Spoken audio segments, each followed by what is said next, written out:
65వ కీర్తన 11వ వచనం. ఎవరైనా చదవండి. సంవత్సరమును ఒకడు 9, 11 ఉండండి సామెతలు. సంవత్సరమును నీ దయా కిరీటము ధరింప చేసి ఉన్నావు, నీ జాడల సారము వెదజల్లుచున్నది. నాకెందుకు కూర్చొని ఏం లేదు, మొక్కల మీద ఉండలేకపోతే. సామెతలు 9, 11 తీయాలా. నా వలన నీకు దీర్ఘాయువు, నీవు జీవించు సంవత్సరములు. కూర్చోండి, 2 మాటలు చెప్పేసి ముందుకు వెళ్ళిపోతాం. కూర్చోండి, మీరేనే మోకాలేసుకున్నారా అంటే కూర్చోండి. ఇక్కడ దేవుడే చెబుతున్నారు, మళ్ళీ చదవండి అదే మాట. నా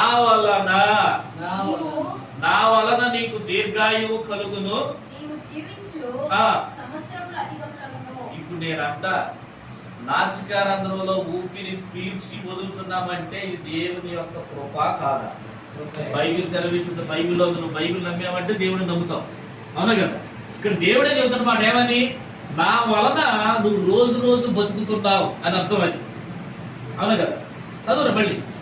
నా వలన నీవు దీర్ఘాయువు కలుగును. రోజులు పోయి నెలలు బతుకుతున్నావు, నెలలు పోయి సంవత్సరాలు బ్రతుకుతున్నావు. ఎవరి ద్వారా? కేవలం దేవుని ద్వారా మాత్రమే. నా బలమో, నా శక్తి, నా ఆరోగ్యమో కాదు.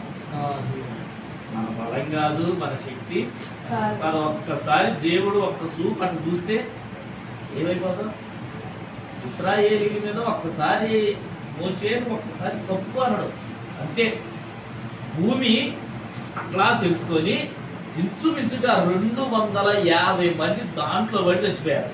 వాళ్ళు ఎవరు అంటే ఎవరో కాదు, మోషేకి వ్యతిరేకంగా మాట్లాడినోడు అంతే. మోషేని తిట్టినోడు, మోషే మీద సరిగినోడు. మోషే ఎవరు? దేవుని సేవకుడు.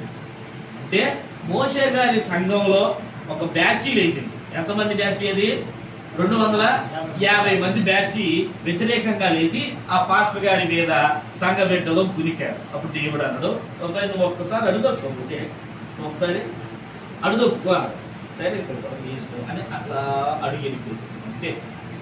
ఉగ్రత రావటం ఇచ్చిన సెకండ్లో భూమి అట్లా తెలుసుకొని దాంట్లో పడి చచ్చిపోయారట. అంటే ఇప్పుడు మనిషి యొక్క ఆయుష్ ఎవరి చేతిలో ఉంది?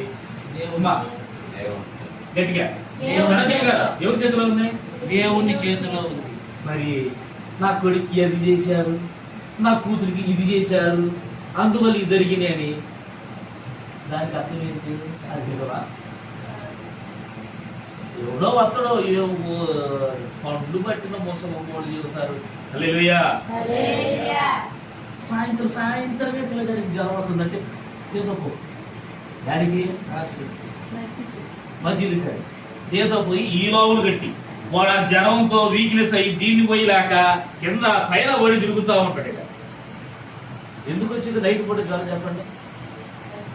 టైఫాయిడ్ ఉంటేనే నైట్ పూట జ్వరం వచ్చింది, లేకపోతే రాదు.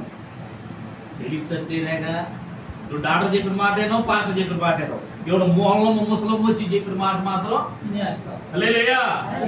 ఇక్కడ వాక్యం దేవుడు చెబుతుంటాడు, నీవు జీవించే సంవత్సరాలు అధికాలు అయితే రోజు రోజు నువ్వు నిద్రపోయి లెగుతున్నావు అంటే నీ బలం కాదు, నువ్వు వేసుకునే ఏంటది మాత్ర కాదు. నువ్వు బ్రతికావంటే అది కేవలం దేవుని కృప మాత్రమే. పిల్లగాళ్ళు వాడికి ఏదో తిప్పేశారు, దియ్యం బట్టి శాఖ బట్టి చేశారు, అందుకని వాడు తెచ్చిండు. ఇక్కడ ఏం చెబుతుండవు? నువ్వు బ్రతికి ఉన్నావంటే అది నా ద్వారా. నువ్వు చచ్చావంటే అది ఎవరి ద్వారా ఉండాలా?